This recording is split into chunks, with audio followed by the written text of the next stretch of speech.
Hola amigos, buenas noches. Estamos en Triálogos, la sana costumbre en la revista Corposano de todas las semanas a las 7 de la noche para reflexionar sobre temas actuales, para enriquecer nuestro conocimiento, nuestra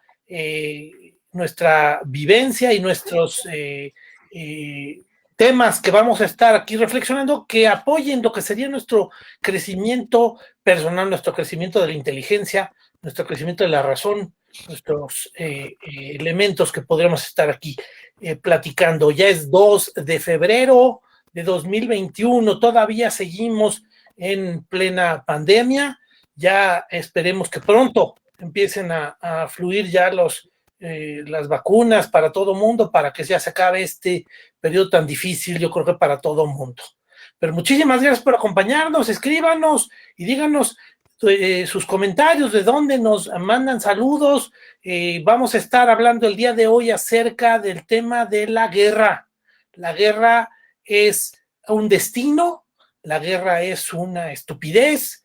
Hoy platicaremos acerca de esos temas y bueno, pues nos acompaña el día de hoy para platicar acerca de este tema nuestro panel de expertos. Héctor de la Torre, buenas noches, ¿qué tal? ¿Cómo estás? Muy buenas noches a todos, Gustavo, Armando, Tocayo, un gusto, como siempre, estar aquí estos martes. Muchas gracias, Héctor. La sana costumbre, el enriquecimiento del conocimiento, ¿verdad? Armando Cuellar también nos acompaña el día de hoy. Gracias, Armando, ¿cómo estás? Hola, ¿qué tal? Muy buenas noches. Muy bien, gustoso de saludarlo y saludarlos a todos como siempre. Pues aquí en medio, dando pelea contra la pandemia, ¿verdad? Como todos. Híjole, sí, caray. Sí, ¿verdad? Aquí la pelea que cada vez de repente nos suena, luego gente muy cercana que termina teniendo algunos problemas. Precisamente aquí, pues Gustavo se había ausentado también del panel por algunas vivencias más cercanas, ¿verdad? Gustavo, buenas noches, bienvenido. Buenas noches a los dos, Héctor, Armando, desde luego a todos aquellos que nos ven y nos escuchan. Esperamos por ahí sus mensajes y en efecto, un gustazo estar después de 2 semanas de ausencia por cuestiones de salud, de parientes cercanos, como dice Héctor, pero ya estamos por aquí con el gusto de siempre. Qué bueno, Gustavo. Cuídense, amigos, cuídense todos porque todavía el tema se pone muy intenso, muy complicado. Y bueno, pues nada, pues estamos en un periodo muy difícil. Ahora, precisamente creo que para entrar un poco en materia, yo quisiera irles preguntando acerca del tema de la guerra. A mí me llama la atención una noticia que se publicó el día de ayer, que me parece increíble y que a lo mejor puede servir como punto de partida. El, el gobierno de Biden acaba de aprobar el presupuesto del año 2021, año de pandemia, en donde la gente no puede ni salir a la calle, en donde los comercios están paralizados en todo el mundo, donde los restaurantes están paralizados, donde a veces en algunos lugares toman medidas extremas, en otros no tanto, pero la verdad es que sí el riesgo es enorme. Y bueno, todo en función de la economía. Bueno, pues en plena pandemia Estados Unidos aprobó un presupuesto militar de 740,000 millones de dólares para el año 2021. Eso implica que se estaría gastando, haciendo los cálculos, se estarían gastando 2 millones de dólares por segundo. Es algo increíble, impresionante. Estamos hablando de 2 millones de dólares que paga Estados Unidos por su gasto militar cada segundo. Es algo impresionante lo que estamos hablando de unas cantidades bestiales de dinero en condiciones militares. ¿Es la guerra un destino? ¿Es la guerra una estupidez? ¿Vamos a acabar el mundo? Ya en algún panel habíamos platicado acerca de el reloj del apocalipsis y sucede que ahorita se encuentra el reloj del apocalipsis, que fue una aportación de la Universidad de Chicago y que ahora está siendo pública y referencia para diferentes estudios, la misma ONU lo utiliza. Hoy se encuentra a 100 segundos antes de la medianoche, que es el peor momento en el cual se pone el reloj del apocalipsis. Y bueno, pues entonces en realidad, No sé si podríamos un poco partir de esos puntos. Yo, bueno, pues quisiera primero que nos platicara nuestro gran filósofo, nuestro filósofo contemporáneo, Héctor de la Torre, que nos contribuyera con sus visiones, su gran pensamiento y sus grandes filósofos, su visión platónica. Platónica. No, bueno, es un tema muy difícil porque, pues de entrada, nadie puede decir que la guerra sea buena. Yo creo que el que diga que la guerra sea buena, pues implica que tiene cierta idea, no sé, inhumana, pero a su vez de la guerra pueden salir cosas buenas. Eso es lo paradójico. O sea, que haya guerra es malo, pero de la guerra salen cosas buenas. Eso es lo que a mí me brinca, porque más allá de un afán pacifista y de querer que no haya guerra, que yo creo que es bueno no querer que haya guerra, pero no podemos negar la realidad de la guerra, porque es una realidad que ha acompañado a la historia de la humanidad. Yo creo que es parte del ser humano, eso es terrible, eso es lo dicotómico, lo contradictorio del ser humano. Y como vemos la historia de la humanidad, parece ser también que es la historia de la guerra, ¿no? Parece ser que conforme la humanidad ha ido teniendo avances o a veces retrocesos, civilizaciones, culturas, avances tecnológicos, avances de comunicación, distribución geográfica, economía, mucho a veces es empujado por la guerra. ¿Qué es la guerra? Bueno, pues a fin de cuentas hay muchas definiciones, hay grandes discusiones. ¿A qué se le llama guerra? ¿A qué no se debe llamar guerra? Si hay una guerra, vamos a decirlo, oficial o formal, que es la declaratoria de un país contra otro país para ver cómo nos matamos, porque eso es la guerra. Si algunos conflictos o violencias se les pueden llamar guerras, pues son temas que los estudiosos de la guerra pues no terminan en ponerse de acuerdo, ¿no? Por ejemplo, el término se usa a veces con una frivolidad y una vaguedad o una simplicidad sin ver que implica, pues, a fin de cuentas, el que no te quiero, ¿no? El que me resultas diferente y el que quiero aniquilarte. También podríamos distinguir tipos de guerras, más allá de acotar el término, ¿no? Guerras que son llamadas totales, guerras civiles, guerras internacionales, guerrillas, etcétera, etcétera. Y también habría que hablar de las causas de la guerra, ¿no? Obviamente yo creo que la principal causa de todas las guerras es economía, es que el otro tiene y yo no tengo, porque a fin de cuentas yo creo que el principio de cualquier guerra parte del que alguien haya dicho esto es mío. En el momento en que alguien dice esto es mío, pues alguien dice pues yo también lo quiero.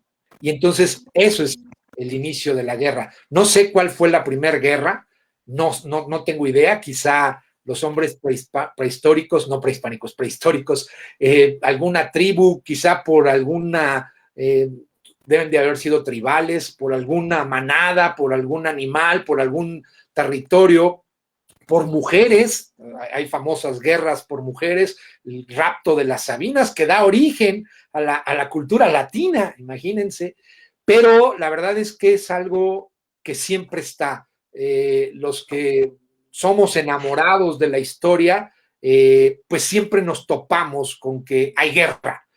Parece ser que no ha habido en la historia de la humanidad un periodo en el que no haya guerra. Se habla del nacimiento de Jesús, que Jesús nació en una época de paz, la famosa paz augusta, y efectivamente no había guerra internacional, pero había guerras locales, guerras tribales, guerras pequeñas, que digo, mientras haya un muerto no hay guerras pequeñas, pero la verdad es que son muchos temas, pero lo que yo quisiera apuntar es que todos tienen que ver con lo humano, es decir, no podemos, parece ser que no se ve la imagen, no sé si alguien hay un problema o hay técnico, pero hay avisos de que no se ve la imagen. Bueno, a ver si ahorita lo recuperamos. Pero lo que quiero decir es que, ¿qué es el avance de la humanidad? Bueno, pues yo creo que es ser mejor. Y sin embargo, cuando vemos ¿Cómo hemos avanzado? A veces hemos avanzado desgraciadamente por lo que no es mejor. Ese es el dilema de la guerra, ese es el problema de la guerra. Ahora, evidentemente, en el terreno de la tecnología, pues ahora las guerras, las últimas guerras, son terribles, ¿no?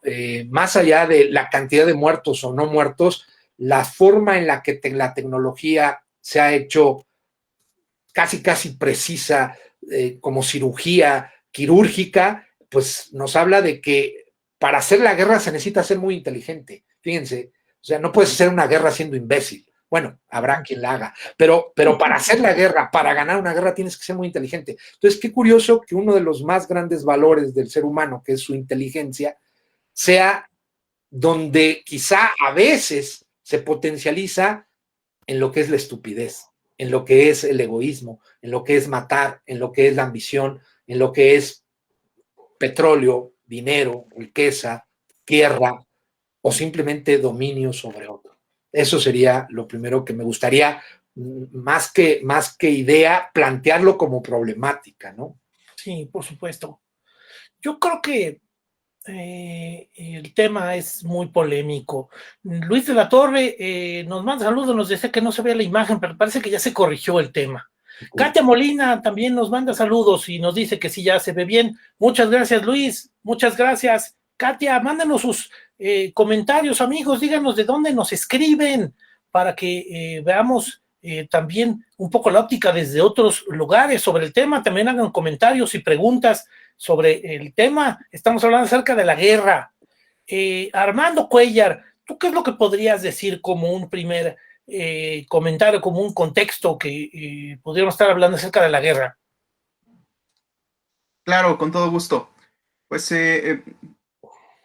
coincidiendo con Héctor en cuanto a que es complejo abordar un tema que además ha sido objeto de reflexión sesuda y profunda por parte pues, de personas que nos han antecedido hace siglos, ¿no? No solamente hace años, hace siglos. Y empezaría por tratar de dar una idea a partir de estos, sobre todo de dos pensadores que me parecen a mí fundamentales desde el punto de vista de la teoría política.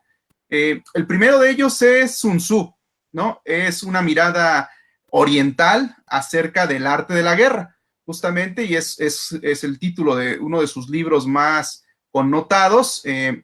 Básicamente nos dice este pensador que la guerra o el arte de la guerra es fundamentalmente someter al enemigo sin librar combate.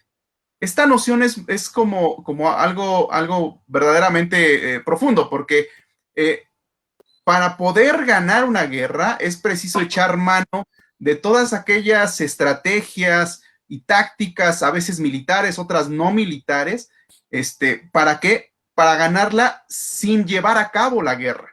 Es decir, para Sun Tzu, el corazón, la esencia de ser un buen militar, descansa justamente en eso. La mejor victoria, nos dice, es vencer sin combatir. Y si somos lo suficientemente inteligentes, decía Héctor de manera atinada, la guerra se gana con inteligencia, y yo añadiría incluso con astucia. Evidentemente, para poder salir airosos de un conflicto de este tipo, pues se requiere no solamente las mejores armas, se requiere las mejores tácticas, se requieren las mejores tecnologías, y se requiere ya, digamos, en ese terreno, entendido esto ya como un conflicto armado entre dos grupos, entre dos organizaciones, pues evidentemente se requieren de instrumentos que produzcan mucho daño, el mayor daño posible al contrincante, un daño que puede ser fatal o que se busca que sea fatal. ¿Para qué? Pues para que después de la guerra siga ahora sí que lo que uno esperaría, que sería la paz, ¿no? Para Sun Tzu, la peor táctica que podía haber en aquella antigüedad para salir victorioso era básicamente atacar, por ejemplo, una ciudad. Decía Sun Tzu que asediar un sitio, una ciudad, acorralarla hasta el punto de eliminarla, iba contra la guerra. Y aquí nos metemos a un tema que creo que al final lo vamos a tocar, que es como la ética que produce la guerra. Desde hace muchos siglos hay pensadores que creen que la guerra debe guardar la vida de civiles. Si esta vida de civiles no se guarda, entonces estamos como trastocando ciertos principios que incluso la misma guerra debería procurar. Sin embargo, esto sabemos no ocurre en los conflictos bélicos y ganará en ese sentido, y nos lo dirá Sun Tzu, quien sabe cuándo luchar y cuándo no luchar.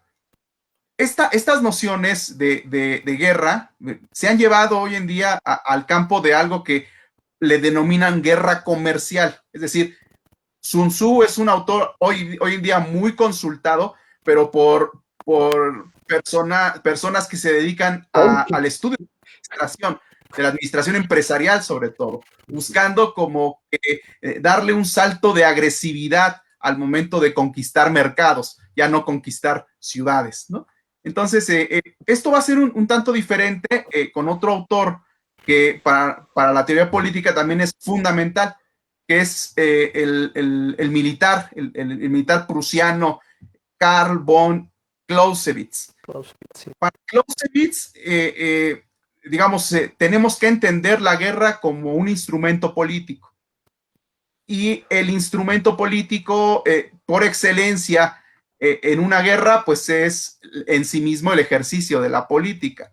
De ahí él derivará una definición que es clásica dentro del argot de la teoría política, de que la guerra al final del día es la continuación de la política, pero por otros medios. Es decir, la política en sí misma es una lucha que no se lleva a un carpo armado, pero que guarda las mismas reglas y la misma intensidad que en este caso requiere para poder ganar. Entonces, hasta ahí ahorita dejaría mi comentario. Trataría de abundar un poco más a partir de lo que ustedes propongan, con los lentes de estos dos pensadores. Sí, por supuesto. Me llama mucho la atención el tema que nombras, el tema de la ética en la guerra. Yo creo que siempre un tema, ¿verdad? Por un lado, efectivamente, van desde actos humanitarios como en la Primera Guerra Mundial, donde se obligó que las bayonetas ya tuvieran una canaleta en medio de la cuchilla, por si había una lucha hombre a hombre, para que el que fuera atacado muriera desangrado rápidamente y no que durara herido y que no se pudiera morir porque se quedaba con el cuchillo ahí clavado, ¿no? Una cosa terrible. O soldados que no deben de disparar a los paracaidistas mientras están bajando. Efectivamente, esa es otra de las reglas éticas que están como referencia dentro de las reglas militares. Y bueno, por supuesto, efectivamente, también las rendiciones, ¿no? Que tienen que acatarse. Ahora, por supuesto, este tema, hablas mucho del tema de política, por supuesto que tiene yo creo que efectivamente es el valor y la definición de Clausewitz me parece clave en entenderla. No quitaría yo también un factor económico en muchas de las explicaciones sobre el origen de la guerra, ¿no? Aunque algunas pudieran no tener un factor económico de manera directa, tal vez eso es discutible, pero entraría esa discusión. No sé si ya se cayó aquí Armando en la señal, pero bueno, Gustavo Hernández, ¿qué nos comentarías acerca del tema de la guerra? Cómo no, muchas gracias, Héctor. Pues mira, primero, digo, ya con lo que han dicho mis compañeros en el panel, desde luego que me ayudan mucho, me facilitan mucho la participación en este sentido de la importancia que para mí identifico la guerra tiene como un instrumento político y sobre todo en las guerras actuales, ¿no? Pensar un poco en las guerras actuales. Me parece que sí estos conflictos que tenemos en Medio Oriente, en África, tienen mucho que ver con el tema del juego, el instrumento de la política, cómo se ha utilizado la política para la generación de estos conflictos armados, ¿no?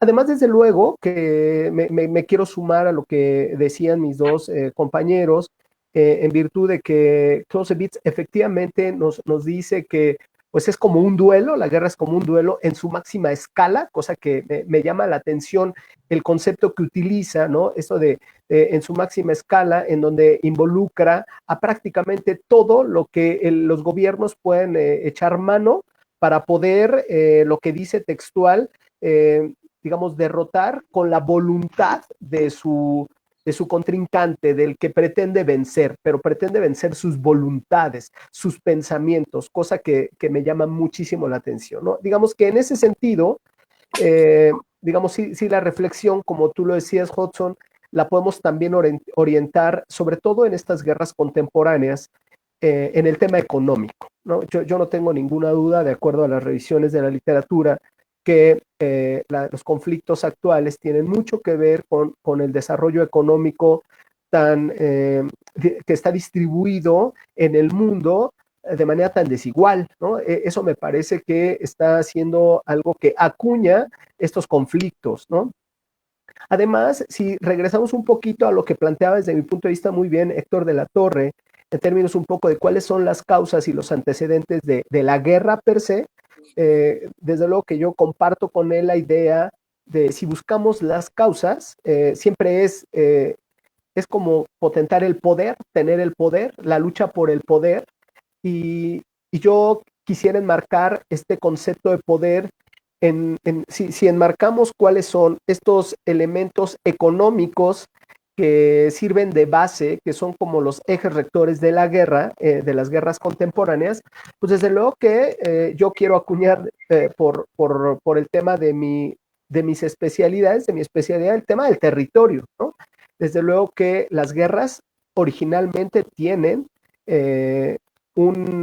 digamos, un eje que es el dominio del territorio, ¿no? Hay un libro escrito por Yves Lacoste, un geógrafo militar, hablando de las estrategias que decía Armando hace un momento, un geógrafo militar que en su libro lo nombra la geografía un arma para la guerra. Aquel que conoce mejor el territorio es el que tendrá una mayor posibilidad de ganarle al contrincante. Y cita dentro del libro algunos ejemplos como la derrota en la Segunda Guerra Mundial del nazismo y cosas de ese tipo, de que de pronto la guerra de Vietnam, que no sabían cuáles eran las temperaturas, cuáles eran la vegetación, cuáles era la parte cultural, ¿no? Cómo estaba desarrollándose la parte cultural, las sociedades, cómo los iban a recibir, en términos bélicos lo digo, pero esta parte cultural que también menciona ahí, como parte integral del territorio, quien se apropia de los territorios, pues son las sociedades, y las sociedades son quienes lo defienden en un momento de conflicto bélico, ¿no? En ese sentido, desde luego que hablar de las causas muchísimo tiene que ver con la parte, desde luego, social, y creo que tendríamos que pensar un poco en cuál es la dimensión que alcanza la guerra en la vida humana, como para pensar en estos términos que planteas es una estupidez, o hacia dónde nos dirige la guerra, cuáles son verdaderamente las dimensiones que alcanza en la vida de las sociedades que han sufrido una guerra, ¿no? Creo que cuando lo pensamos así, digamos, a mí sí me llama muchísimo la atención cómo ha evolucionado la población, cómo ha evolucionado la sociedad mundial después de las guerras. Incluso Héctor de la Torre decía, estudiamos la historia contemporánea, visitamos Primera Guerra Mundial, Segunda Guerra Mundial, o sea, así lo estudiamos, son los parteaguas para el estudio de la historia contemporánea del mundo, ¿no? En ese sentido, es como las sociedades hemos logrado metabolizar estos acontecimientos que, desde luego, como bien planteaba Héctor de la Torre, no podemos estar de acuerdo con que haya tan solo un muerto, ¿no?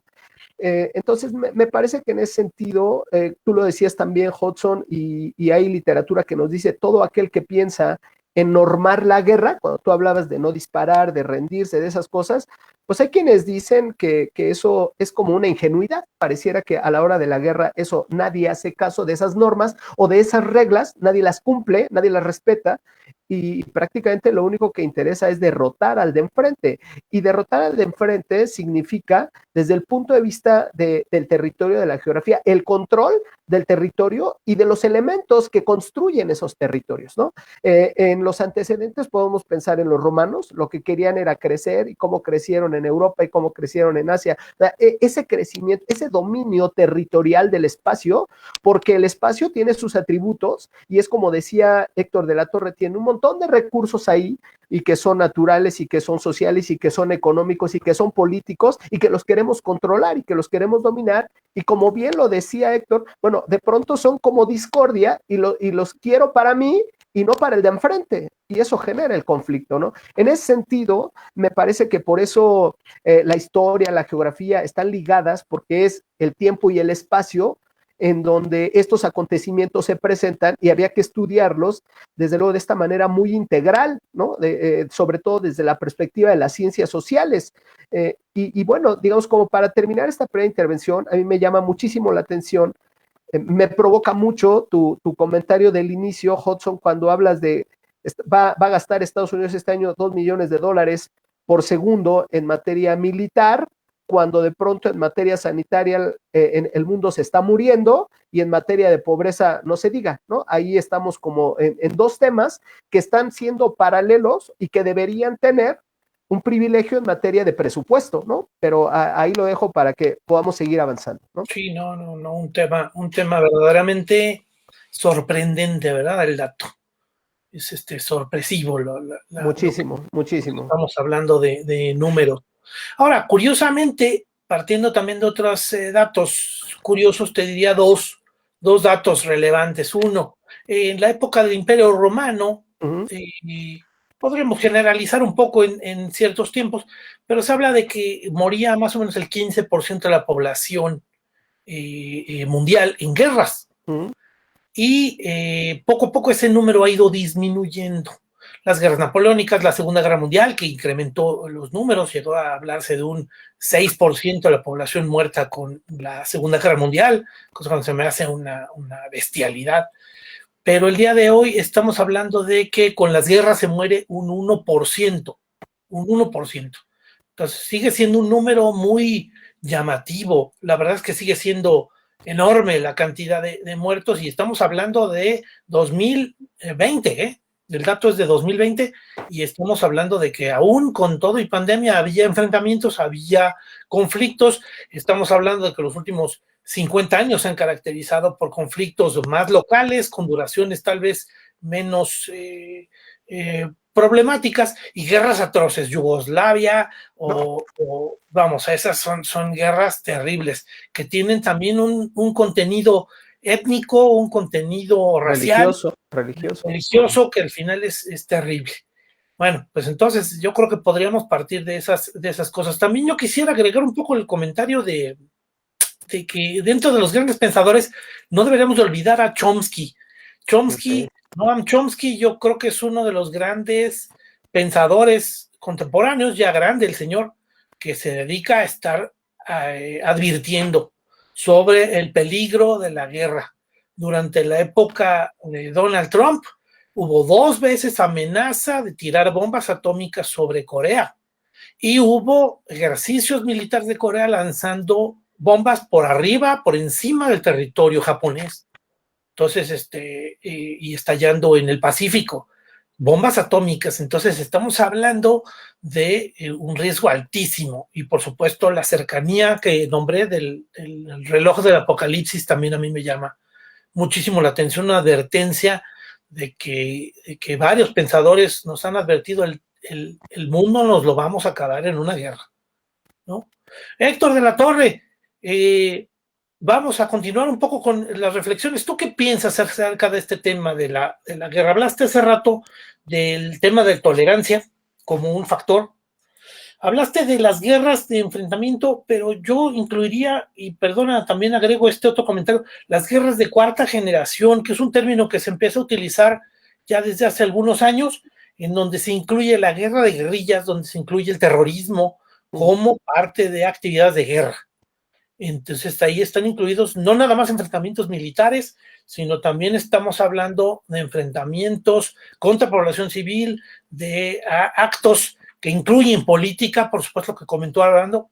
Entonces yo creo que también llama mucho la atención el tema de la guerra.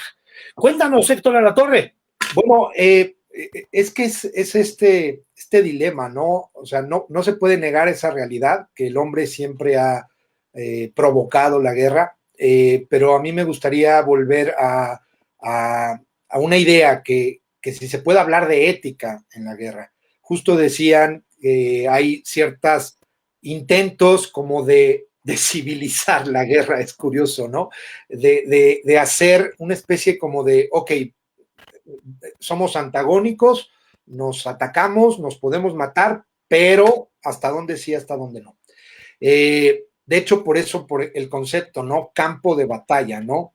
El campo de batalla es un lugar relativamente neutral donde nos citamos para pelearnos, ¿no? Quizá el ejemplo más claro eran las guerras pues, decimonónicas, ¿no? Napoleónicas, en las que nos encontramos en un punto y ahí a ver quién gana, ¿no?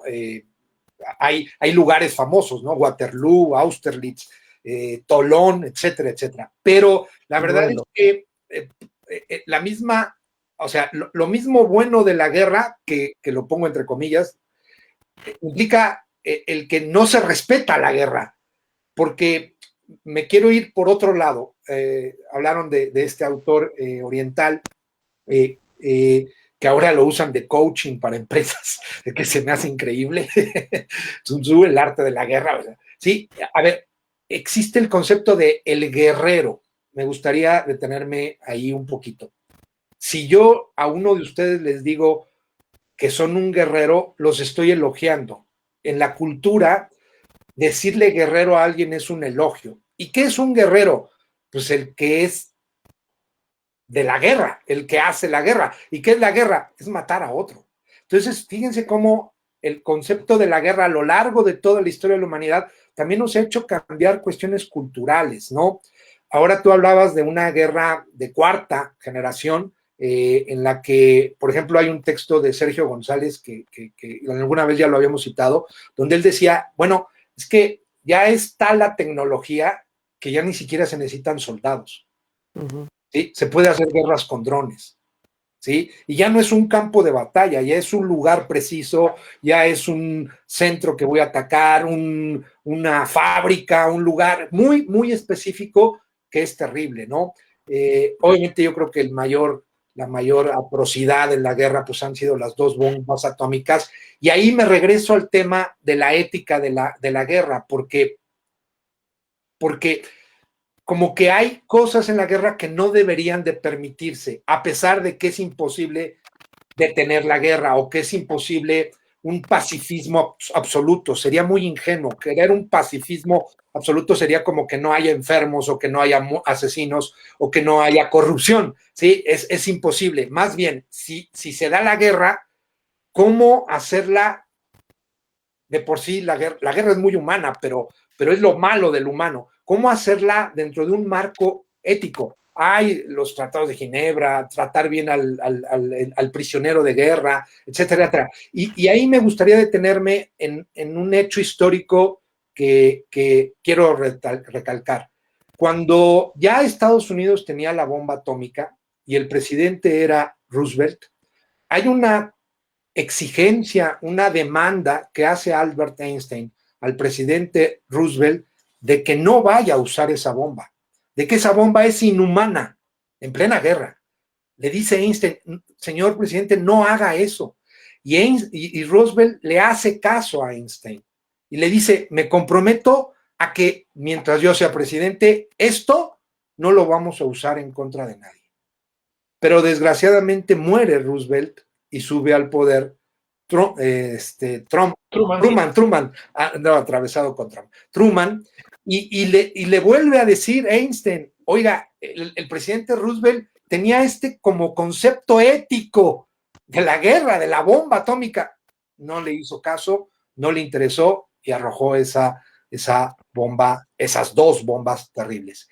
Entonces, cuando hablamos de, a ver, ética en la guerra, yo creo que no es que la guerra genere ética. Yo creo que el hombre, a pesar de todo, a pesar de la guerra, puede ser ético. Es decir, incluso en circunstancias tan inhumanas, puede salir lo verdaderamente valioso, ¿no? Y hay ejemplos de gallardía, de valor, de virtud, de humanidad en la guerra. Y hay ejemplos históricos, ¿no? El Cid campeador, aunque por ahí hay otras versiones de otros historiadores, pero justamente representa es un guerrero, está en la guerra, está matando gente, pero hay un código, hay una ética, esto no se vale, esto no debe pasar de aquí.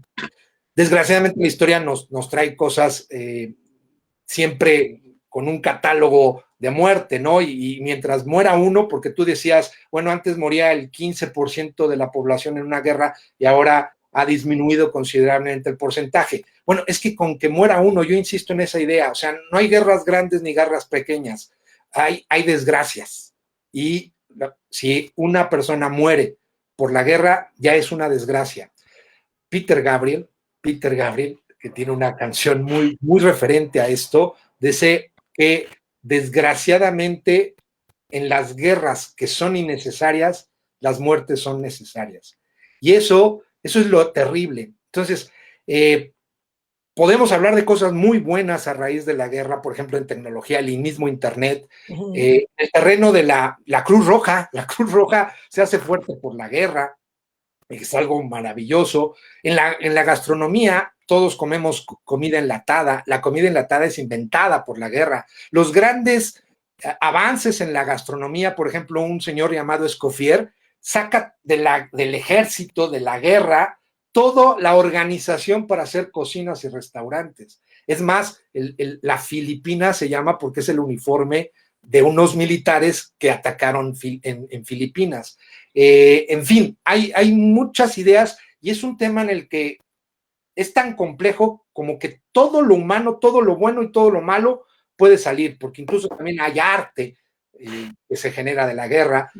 Hay una pieza musical de Beethoven que es por la guerra, hay mucha obra de Beethoven por la guerra, pinturas, en fin, hasta las canciones de Mambrú, pero es eso doble, ¿no? Eso doble de está el bien y está el mal, es como la concentración de todo lo humano en la guerra. Esa sería mi siguiente aportación.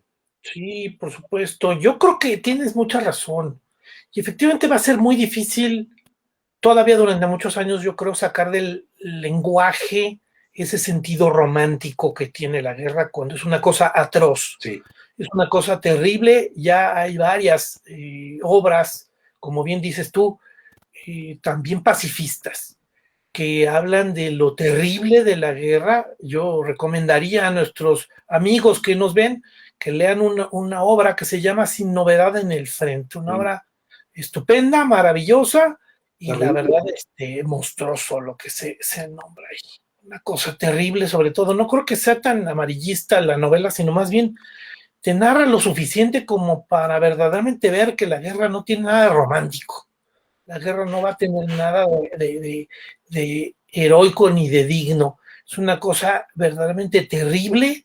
Digo, heroico, a lo mejor debo de retractarme. Yo creo que sí hay heroísmo dentro de la guerra, evidentemente. Actos muy heroicos, liderazgos notables, pero la guerra no deja de tener una parte terrible y efectivamente hemos hecho máquinas de guerra terribles. Tú nombrabas las bombas atómicas, la proliferación de bombas atómicas obligó a que se hiciera un tratado de no proliferación y hoy se sabe extraoficialmente pues que hay varios países que tienen bombas atómicas que no la aceptan, que tienen las bombas atómicas, entre ellos Israel, y también se sabe que algunos países, bueno, se tiene el miedo de que algunos países estén construyendo bombas. Irán, por supuesto que también hay que tener mucho cuidado. Precisamente la guerra de Bush sobre Irak fue justificada por una supuesta fabricación de armas de destrucción masiva que no existieron, que fueron mentira. Entonces yo creo que la información también es un tema complicado, ¿no? Araceli Hernández nos manda saludos al panel. Muchísimas gracias, Araceli. Gustavo, fiel a tu formación, tomando como base el territorio. De porras. Dolores Gil Guijarro nos manda saludos, muchas gracias, le gusta el programa, Le agradecemos mucho a Araceli y a Dolores sus comentarios. Armando Cuellar, ¿tú cómo continuarías con estas descripciones del tema de la guerra? Claro, por supuesto.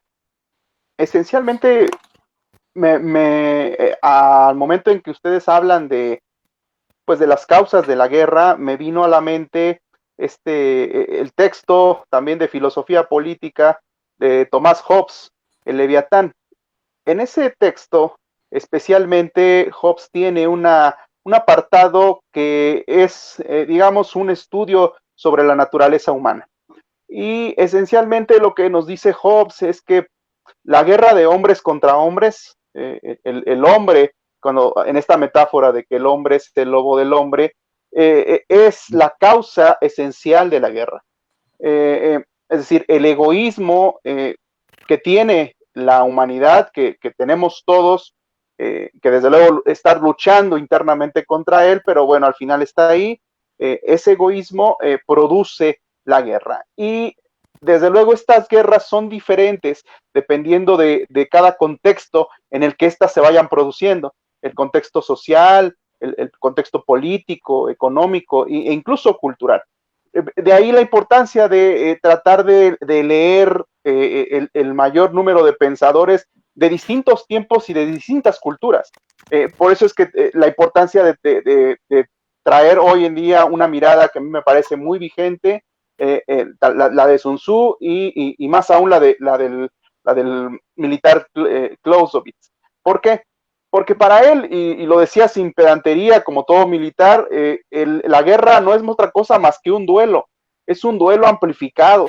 Y esta guerra es como tal un acto de violencia que tiene el propósito de imponer mi voluntad, de imponerla al otro a través de medios armados. Esta guerra no necesariamente debe tener límites. Y para él, en ese sentido, había dos clases de guerra. La guerra limitada, es decir, aquella que, digamos, está dispuesta a conseguir su objetivo, pero no a cualquier costo. Y la guerra absoluta. En esa, Clausewitz decía, no debemos, la aplicación de la violencia no debe reparar en la consecución del objetivo. Y hace justamente una especie de descripción, yo no lo llamaría crítica, sino más bien poniéndolo los lentes del propio militar, es para ellos un pacifista es un alma filantrópica. Es decir, piensan que desde su punto de vista que los pacifistas pueden evitar la guerra simplemente por desearlo, ¿no? Es decir, simplemente por quererlo y que esto no se produzca. Evidentemente, para personajes como Clausewitz, formados en la milicia, esto es una quimera. Y no solamente lo propone en términos de guerra, sino en términos de política. Cuando Clausewitz nos habla de que la guerra es la continuación de la política por otros medios, nos pone a la guerra como un instrumento político. El otro instrumento político, digamos, el pacifista, es, en este caso, sería la diplomacia, ¿no? Y con la diplomacia, que es el otro instrumento que nos propone Clausewitz, digamos, ahí se van a tratar de hacer la política a su mayor intensidad. Vamos a tratar de que se cumplan los objetivos de Estado con buenos oficios, con buenas gestiones. Pero cuando eso ya no alcanza, y es ahí donde justamente entra la importancia de analizarlo, necesitamos una amenaza, inicia como una amenaza armada, o bien una amenaza violenta, o bien un confrontamiento violento. Entonces, la guerra en ese sentido no solamente es, digamos, no se entiende así, no es solamente un acto político como tal, ¿no? Es un instrumento político y en este caso está o forma parte de todo este pensamiento de las formas que tengo para poder garantizar como Estado mi seguridad, mi sobrevivencia y en el caso de, eso es al exterior, como amenaza exterior, y al interior, hacer prevalecer el orden, garantizar la paz. Entonces, insisto, esta es la mirada de quienes han estado detrás de una tipología de guerras que hoy en día pues están muy asociadas al número de tácticas o estrategias que se realizan, ¿no? Hablaban hace un rato de la guerra de guerrillas. Bueno, la guerra de guerrillas es ver, si pensamos siempre la guerra como dos luchadores, bueno, en una guerra de guerrillas es tener a un gigante de 3 metros, ¿no? Contra un enanito, ¿no? Chiquitito que en un combate cara a cara, pues obviamente no tiene ninguna posibilidad de ganar, ¿no? Entonces, la guerrilla como tal es hacer una especie de dispersión, de debilitar prolongadamente y de manera dispersa al gran contendiente. Y pues, evidentemente, muchos grupos organizados han tendido hacia eso porque, pues obviamente no se puede pelear contra un poder militar y con tecnología de punta como lo puede ser un Estado. Hay otro tipo de guerras, yo diría, estas ideas de la guerra justa o injusta, la guerra que puede ser legítima o ilegítima. Esto de guerra justa lo ha empleado mucho Estados Unidos, es decir, se hace la guerra justa cuando se defiende la democracia. Hoy tenemos, está próximo a poder iniciar al menos ahorita ya una amenaza de intervención bélica ahora con el golpe de estado que hubo en Myanmar, antes Birmania. Biden apenas el día de ayer pues acaba de dar sus primeros pasos, sus primeras amenazas en torno a que el ejército devuelva el poder a este gobierno transitorio que tenía Myanmar, que lo estaba llevando a la democracia. Y bueno, hasta 2019 teníamos 25 conflictos armados y todos ellos estaban aumentando en intensidad. Y ya para concluir, me referiré a un conflicto armado que sí nos está pegando mucho, es la llamada guerra contra el narco. Esa está dejando muchos muertos. Y esa guerra, qué bueno que se declaró en 2006, ¿no? Precisamente para legitimar un fraude. Pero bueno, Gustavo Hernández, ¿qué nos cuentas acerca de estos temas? Muy bien, muchas gracias de nuevo, Héctor. Pues mira, quisiera reflexionar un poco a lo que mis compañeros y tú desde luego han manifestado en este enfrentamiento de ideas, en esta como no muy buena de ideas. Bueno, también, ¿no? Y primero quisiera reflexionar un poco en esto que planteaba Héctor de la Torre, que efectivamente cuando uno se pone a reflexionar en torno a la guerra, pareciera que sí estamos ante una paradoja, porque hay cosas racionales y hay cosas verdaderamente irracionales que están antes, durante y después de la guerra, ¿no? Héctor ya citaba, y es algo que hemos comentado ya aquí en distintos análisis que hemos realizado, la importancia que ha tenido la guerra, sobre todo a partir de la Segunda Guerra Mundial, en la influencia de la tecnología y sobre todo específicamente para reconocer mejor los territorios. Y hablaba yo ya en algún momento de la importancia del desarrollo del GPS y del tratamiento digital de imágenes de satélite que se derivan, desde luego, de conflictos bélicos. Entonces, me parece que eso es como una aportación a una sociedad hoy tan tecnificada en la que vivimos, tan avanzada en esos términos, ¿no? Pero que por ahí quedaron, como ya lo han dicho ustedes, una importante cantidad de muertos con las que creo que no podríamos estar de acuerdo. En términos antropológicos, tendríamos que decir, en términos sociológicos, que pues la guerra simplemente es una tragedia. Los antropólogos así nos lo dicen, es una tragedia. No hay forma de visualizar la guerra en otro sentido. Y bueno, yo ahí desde luego que sí me sumo a esa como óptica antropológica porque pues es un hecho social, es un acto humano, hay mucha reflexión así filosófica en torno a la guerra, en esta materia conceptual, ¿no? Y cómo el ser humano para eso es capaz de organizarse y no nos hemos organizado para otras cosas, ¿no? Y me parece que sí es como un acto violento que destruye a las sociedades. Y en ese sentido, quisiera ahora brincar un poco, porque me parece que hemos discutido muy bien en torno a, hemos enfrentado ideas respecto a las causas, pero las consecuencias de la guerra, que también son múltiples, ¿no? Me parece que tendríamos que detenernos un poquito, o al menos esa es mi consideración, porque pues, la literatura lo que nos dice en principio es que hay consecuencias de carácter psicológico en toda la sociedad, que hay mucha población que hasta la fecha vive con ese tipo de problemas en el mundo, ¿no? En los lugares en donde ha habido guerra y la superan. Otro de los temas que hemos planteado aquí repetidamente también, las consecuencias de carácter económico en los territorios con antecedentes bélicos son impresionantes, ¿no?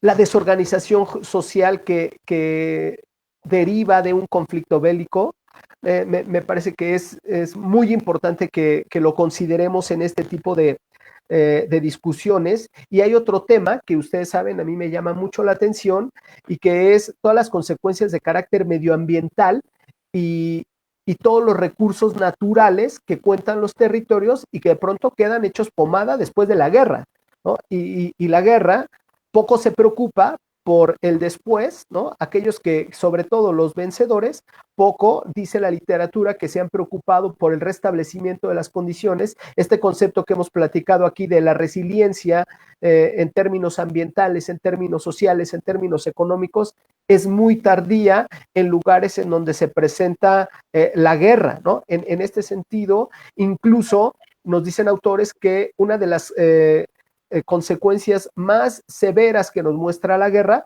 bueno, ni hablar, es la pobreza. De pronto las áreas de cultivo, las áreas productivas, en los sectores productivos, no solo los primarios, sino los secundarios. Decía Héctor al inicio, de pronto se ha vuelto todo esto quirúrgico con el uso de las tecnologías que saben perfectamente en dónde están las instalaciones petroleras, los hospitales, las escuelas, y esos son los objetivos actualmente, ¿no? Los objetivos, porque ahora todo está perfectamente ubicado. Les decía yo, el uso de las imágenes de satélite con una resolución de 15 centímetros por 15 centímetros, pues no se equivocan por nada del mundo.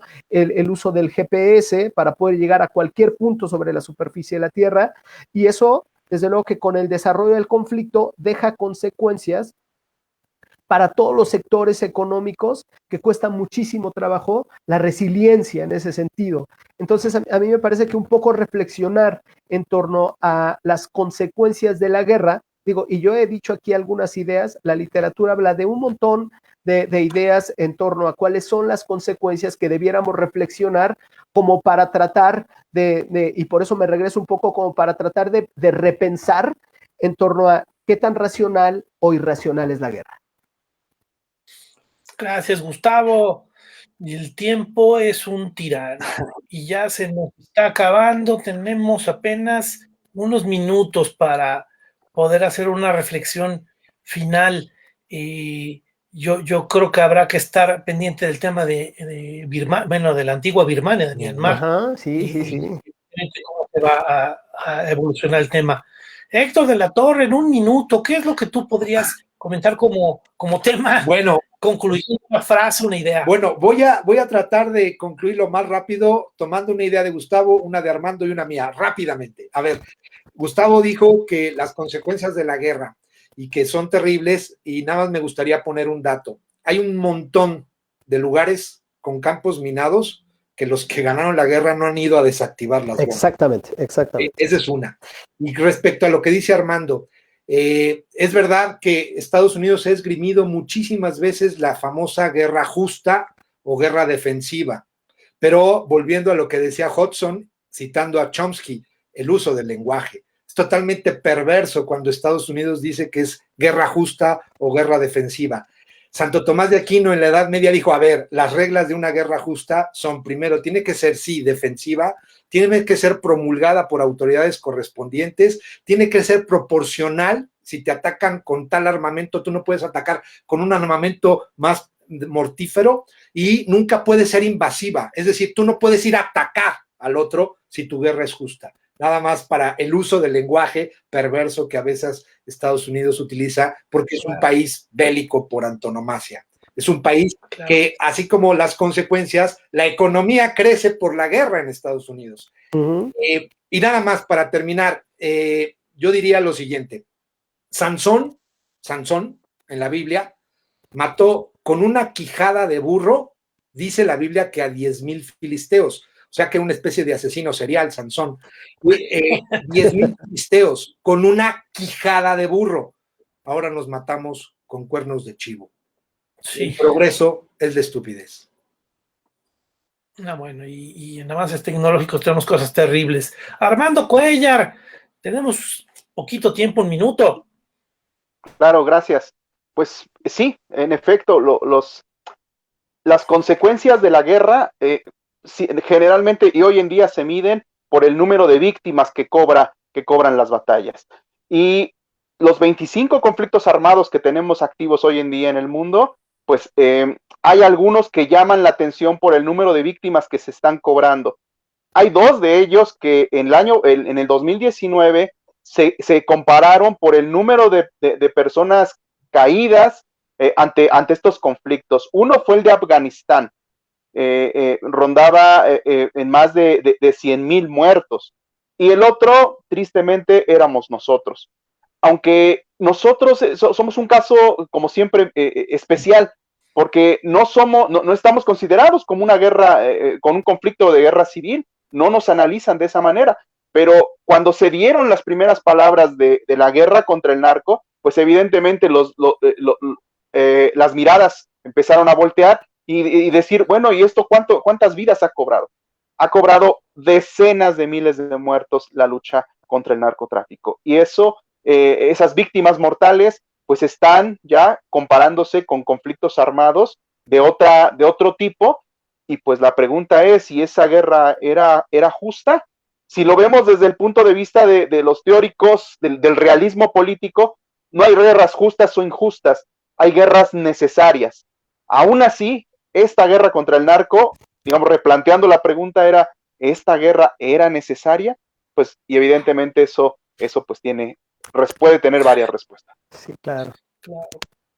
Gustavo Hernández. Claro, rápido porque ya veo que efectivamente el tiempo es un guerrero, decía muy bien Héctor de la Torre, y nos está ganando la batalla, ¿no? Entonces, rápido, nada más quisiera un poco acentuar la reflexión que me gusta mucho Héctor de la Torre en virtud de las consecuencias de la guerra, y él planteaba los campos minados. Yo digo que la atmósfera sigue contaminada, ¿no? Así, derivado de la explosión de las bombas atómicas de la Segunda Guerra Mundial, por ejemplo, ¿no? Para que veamos que las consecuencias las tenemos hoy, y mucha gente con la explosión de Chernobyl desarrolló cáncer, y hay un montón de cosas que podríamos sumar a todas estas cuestiones de las armas nucleares, de estas de destrucción masiva. Y finalmente, más que dar una conclusión, la invitación a quienes nos acompañan al panel es como un par de reflexiones que me brincan, y es: nosotros como naturaleza humana, digamos, somos guerreros, ¿no? No lo sé, no sé si la naturaleza humana sea ser guerrero. La otra cosa que pienso es, las guerras se podrían evitar, decía Armando por ahí en términos de diplomacia, podríamos evitar las guerras, justas o injustas, necesarias o no, las podríamos evitar. Y finalmente, ¿podrían no ser crueles las guerras? Creo que con esas reflexiones las pongo ahí, sobre todo para la gente que amablemente nos acompaña. Muchas gracias, Gustavo. Muchas gracias a todos. Héctor de la Torre, Armando Cuellar, Gustavo Hernández, por acompañarnos en Al contrario. tema. Yo creo que nos faltó tiempo. A ver si después volvemos a hacer una reflexión sobre este tema. Muchísimas gracias a quienes nos acompañaron y nos mandaron saludos: Luis de la Torre, Katia, Araceli Hernández, Dolores Guijarro. Muchísimas gracias. Y bueno, pues no se pierdan en la próxima semana, que vamos a seguir hablando de ciertos temas de interés general, de interés común, temas actuales en Triálogos. No dejen de visitar nuestra página de YouTube, en donde tenemos todos los programas anteriores también para que los pudieran ver. Y pues muchísimas gracias a todos. Buenas noches, hasta la próxima semana. Buenas noches. Hasta pronto. Amor y paz.